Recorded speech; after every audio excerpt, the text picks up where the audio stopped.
Hello, and welcome back to another Minecraft Let's Play video with me, Elven Dragon, here in Feed the Beast Guys 2 on Shadowlands SMP. And last episode, we went and got some stuff set up here with Mechanism, got ourselves an ore quintupling system, and got ourselves a pair of thermal evaporation chambers set up so we can get sodium and lithium. And since then, we've basically just been using our ore quintupling to get more resources and start kind of setting up to try and get some reactors. And one of the first things we need to do for that is we need to set up this pump here with a filter upgrade, because we are going to need some deuterium, which calls for heavy water. And I figured we might as well get this set up early, because this is going to be the easiest part of what we have to set up today. So all we need to do for that is just put that down above our little water pool here, put in our filter upgrade, and take out the two things of water that have already gone in there. We have this mechanical pipe here that we can use. Got a bunch of ultimate pipes and a whole bunch of other really nice stuff when we claimed some of our rewards from the quest book. So did manage to get quite a few very nice things for that. But all we need to do for that is just kind of set that there, set that there and there, and then we can go ahead and just power that. And there we go. We'll get deuterium and oxygen. We could probably put the oxygen into our oxygen tube down here at some point, but we're getting a decent amount here. I have gone ahead and gotten chemical upgrades on all of our machines, so they use a little bit less. So unless something else backs up, we should be fine on those. And with the elite power energy cube, that's what it is, elite energy cube that we got from a reward, we are set on power over here during the night.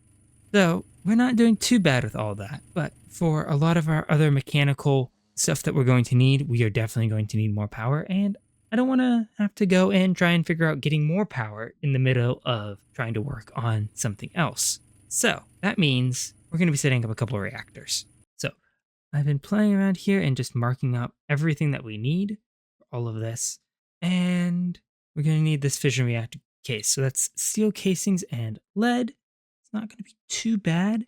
I believe our little quest book has a small little reactor. This is the minimal requirements for this. So we could definitely build this a little bit larger than what this says, but we'll have to figure that out. We're going to need some lead ingots, which I definitely need to get some more of our simple compacting drawers. We're going to need a decent amount of steel, which fortunately we have a decent amount from our crop fields, and go from there. So I'm going to go get at least the basics of what we need set up. Probably get a few more extra fission assemblies. Might go for a 5x5, I guess? 5x5 fusion fuel assembly? I don't know. We'll figure something out. But I'm going to go get that set up, and then I'll be right back. All right, so there we go. We've gone and built at least the basic structure of our reactor here.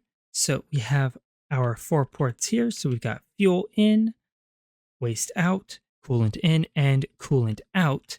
And we're just going to basically kind of push these right into our turbine. Normally I would go with sodium as our coolant, but I decided I didn't feel like making the boiler this time, and instead we're just going to go straight into the turbine. So what we need here is we need to put in our fusion fuel assemblies in the middle here. We need to actually finish building up our walls. So we've got our reactor glass here so we can look into this thing. Not that there's going to be much to see with all of our fuel assemblies in place. And it should mean that we'll be able to run this at a max of 15 millibuckets per tick. So we'll put our rod assemblies in the top there. Just need a few more reactor casings and a few more glass to finish this thing off. But all in all, it's doing all right. We have these logic adapters so that we can have this have an auto shut off, which means we just need a couple more things to do, which is fuel and coolant. Coolant should be easy. We'll just put in a sink that we can do our water for that, at least put our initial set of water into there. And then waste processing, which shouldn't be too bad. It's just a couple of machines that we need to connect up to the back of our reactor. And then we need our fuel processing, which is going to be a little bit of a mess. So we need a spot for uranium in. We need sulfuric acid, which we already have produced. So we'll probably have to set up a thing so that we have automatic sulfur. So this is pretty much full on sulfur right now. And we need fluorite. Now we should be able to get all of those via bees. We have our radioactive bees there, so we should be able to get our uranium that way. And that should basically make sure that we have enough fuel. But for that, we're going to need some beehives. We're going to need some block upgrades. We're going to need some simulator upgrades as well. So I'm going to go ahead and at least get that set up and get everything that we need for our fuel processing up and running. And then I'll be right back. All right, so a little bit of work later, and we have our reactor built fully. We have our bees in place, and they seem to be working all right. Still got a little bit of sulfur dioxide that we still need to process up. These guys aren't all that fast, so we may have to work on getting some of our productivity upgrades going, just so that they're a little bit faster. Maybe they'll be able to keep up with that reactor. But our next thing is we need our chemical oxidizer. I believe that needs to be rotated here. There we go. That should be right. Auto eject. And apparently it's not. There we go. So that'll go into there.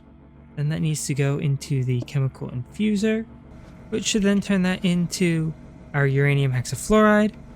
And that then goes into our isotopic centrifuge, which turns it into our fissile fuel, which should, if I've gotten everything here set up right, start filling up our reactor.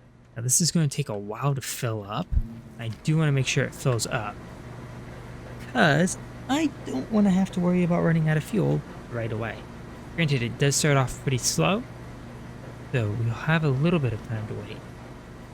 But with these bees producing not very quickly, I'd rather have some backlog here. Now we do have some backlog sulfur, apparently, which is weird because this has no sulfur. There we go. That's fixed. All right, so that should hopefully keep this producing. The only thing is that we're not really multiplying our uranium, just sending it right into the smelter and then into our enrichment chamber. I didn't want to go through the whole process of setting up more of these, and I didn't think we'd really need it. So we're just going to stick with this right now. It seems to be working. Slowly backing up our uranium hexafluoride. And again, if we need more, we can always put in speed upgrades on the hive. Which means we have 2 more pieces. For our waste, we're going to start off with just a radioactive waste barrel just to have some place to store the waste. We have these hives here. These are going to be for some wasted radioactive bees, which will also produce nuclear waste for us, which we can speed up, and means that we won't be entirely dependent on our reactor here for producing waste for eventually getting some antimatter. And we have our turbine, which is really just building up the turbine, and it's going to take a lot more steel and a lot of osmium. So I've got that to go and gather up stuff for. While that fills up, I really need to get some muffling upgrades on all this. And then I'll be right back. Alright, so I've started getting the basic structure of our turbine in. According to our little book, it says that we can have the reactor put stuff directly into our turbine and then push it directly back in, which should hopefully work. I don't know if it will. I've never actually tried a pipeless setup before, but again, I've mostly done the sodium cooled reactors, which requires an intermediary step of putting in a boiler to use the sodium to boil water into steam to power the turbine here. But basically what we need to do for this is we just need to have our small little turbine here. Make sure we put in our blades on that, put our rotational complex on top of our rotors, electromagnetic coil on top of that, our pressure dispersers all along the top layer here, and then we can put our saturating condensers on top of those. And I believe once we get all of these in and we close up the outside edge, that should work. But all in all, I think that this should do quite well. go ahead and put some vents here on the top just to kind of seal that up. And in theory, that should work.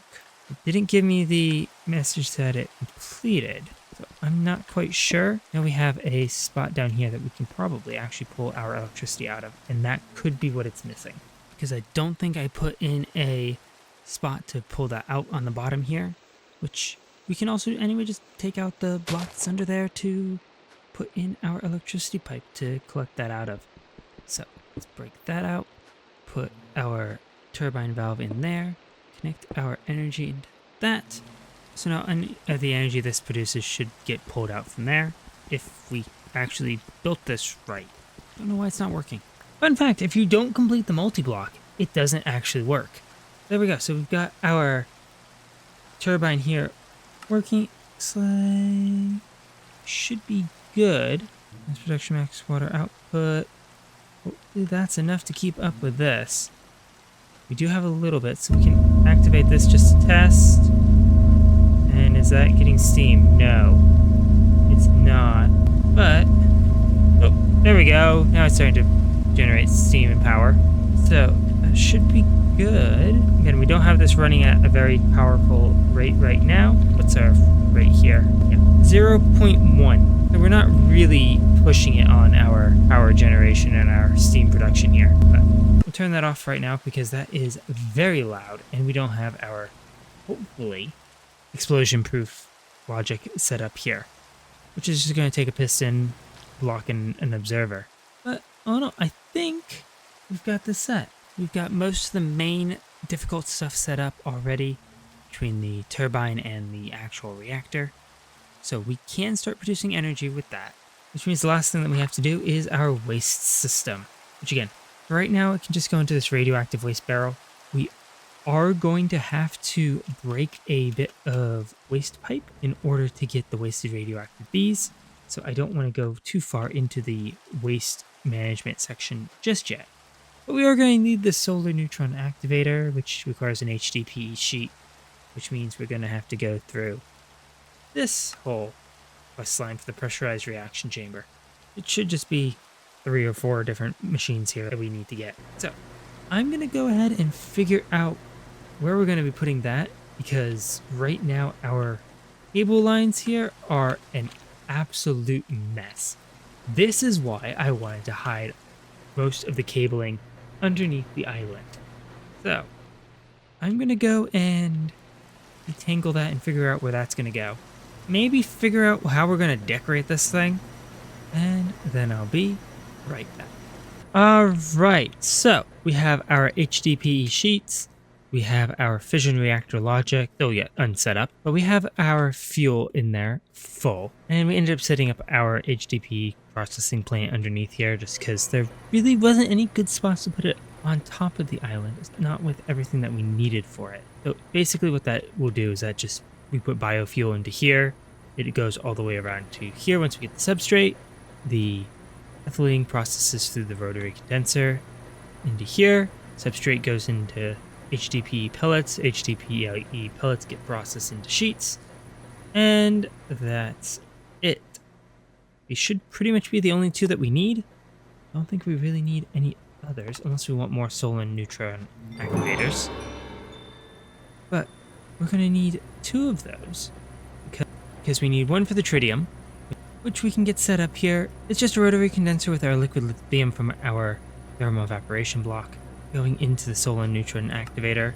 If I can get this set up right, there we go. That's now converting the liquid into a gas. So now we just need to go ahead and connect in our solar neutron activator. So there we go, basic pressurized tube. Make sure that that is set to output it. And now we just need the solar neutron activator to finish the process. And there we go. We now have tritium. I'm going to put it into the advanced chemical tank, like what we have for our deuterium. So those will just slowly fill up as we go. The other one is for our nuclear waste processing, which we also have our isotopic centrifuge so we can get plutonium and polonium. We need the polonium a little bit more than the plutonium, just because that's what's needed for our antimatter and our casing for our fusion reactor. Don't think we actually need do we need the plutonium? I don't know what we need the plutonium for, actually. We'll have to look. But before we set that up, one thing that I want to do is I want to get our wasted radioactive bees. So we've got our hazmat suit on. That should just mean that we re-break this. This should irradiate the area. There we go. And now if those die to the radiation, I don't know if those bees over there are going to be affected. There we go. And then we can just go put these guys in their hives over there, and then they'll produce some additional radioactive waste for us to turn into plutonium and polonium. And I believe it should be actually a little bit faster than running our reactor, especially once we put in speed upgrades and get all of the bees I want in. That appears to not be working. I don't know what's going on. That should have worked. Dying to radiation has a chance to turn into wasted radioactive bees. So it's only a chance, and they can't breed. We might need more radioactive bees. Alright. Quite a few bees later, and we managed to get a total of 2 wasted radioactive bees. So I've gone ahead and put this Pokey Pokey gene sampler in our hive here. That should eventually get us some more radioactive bee genes, and we should hopefully be able to get some more from that. It was just not wanting to turn our radioactive bees into wasted radioactive bees. And we went through probably about a stack of bees and nothing. So at this point, we're better off just running the reactor. I still don't have a logic circuit on it to keep it from blowing itself up, but for now it should hopefully produce our nuclear waste. Now we have an isotopic centrifuge here and a solar neutron activator, so we can get plutonium and polonium. This actually still needs to get connected up to power. I don't know if I have any more power cables though. But we can turn this on. It's going at such a slow rate that it should be fine. Again, I'll have to play around with it, see what rate we can actually get. But those are slowly going to start turning our nuclear waste into plutonium and polonium, which we can then use to make our fusion reactor frames, which this is going to take quite a bit of polonium. So this is going to take quite a bit of time, especially at that production rate. But you see, I've gone and decorated up some of our areas here. You use factory blocks, just kind of cover up a lot of our production stuff here. So that is going to be nice. I still don't quite know what we're going to do for some of these. Tried looking into covers for the cables, and it doesn't seem like the mechanism covers are in this pack, unfortunately. But we've got enough tritium and deuterium to start working on our fusion reactor once we can actually build one. So I'm gonna be experimenting with our reactor here, hopefully trying not to blow it up. We need to get our chemical oxidizer set up so that our combs from our hive here can get processed into waste. So we can turn that into more plutonium and polonium. We need to get 2 pressurized reaction chambers set up here to turn those into the solid pieces that we need for the fusion reactor frame, and just get ready to build our next multi-block. So I'm gonna go work on all of that, and then I'll be back once we're ready to get that fusion reactor built and running. Alright, so we've got enough stuff to build our fusion reactor. So we've got our ports that we're going to put here on the bottom of our little section here. So one of these is going to be our power, which is this one. We have our 2 for our 2 fuels. And then we have some glass to put in the middle. So we just have to go ahead and build up a ring here. I believe it's just the same thing on all sides. If we look at our diagram here, it looks like it's just the same thing. So we should just be able to go ahead and build this up fairly quickly. The centers for all of these is going to be our reactor glass. And then we just have our frames here on the outside. And then on this side here, we need our laser focus matrix. So what that'll do is that'll focus the lasers that we need to set everything up here and get the reactor going. And we'll be able to use that to turn this thing on. So in order to do that, we need to point all of our lasers for this thing into a laser amplifier, which we have one here set up with some power cords so we can actually use the lasers. So we just need to build that up a couple blocks. And actually, let's take off that one here so we can put the laser on top of there. Then we can actually kind of aim our laser amplifier if we can actually put it in the right spot. So basically what we just need to do is point all the lasers into that, then point that into our reactor. And once it's fully charged, it should turn on the reactor, start the reaction, and it'll just keep running like that. So we need to rotate that, it looks like. There we go. And now we just have to wait for that to charge. So we can build up a little bit more of our laser charging setup here. We're eventually going to have another 3 of them pointing into our little matrix there. And we can also finish building up our reactor as we wait for this to fully charge up.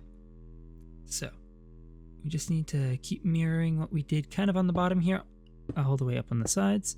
Looks like we are going to need a few more reactor frames and a little bit more glass, because we do need more along the sides here. So we're just going to go put our reactor controller on the top and go and get the rest of the frames that we need. We shouldn't take too long. We do have more polonium because our bees have been producing a decent amount. So I'm going to go get the rest of the frames that we need to finish that off, get the laser charged up, and then I'll be back. All right, so our reactor is built, our laser is charged, and all we have to do is we have to put some DT fuel into our reactor here, unlock our laser, and there we go. We are now producing power. We have plenty of heat, got plenty of power here, and should produce 400,000 per tick, which is not bad. I think we can adjust the injection rate here and maybe produce more power, but that should be sufficient for what we need. And I'm quite happy with how this is going. We can also turn that off. Actually, even just get rid of all of these lasers if we wanted to. But we now have a fusion reactor running, which should, hopefully, keep us powered with everything that we need to do around here. If it doesn't, then we have a problem, because, again, this produces a decent amount of power. If this and this aren't powering everything that we need pretty much around here, then outside of maybe antimatter production, then I worry about our power consumption rates. So I'm going to let this thing run and fill up our power circuits, but I think that is probably going to be it for today. I want to thank you all so much for watching. If you enjoyed the video, please leave a like and consider subscribing if you want to see more of what is going on this island. And I will catch you all in the next one. Goodbye.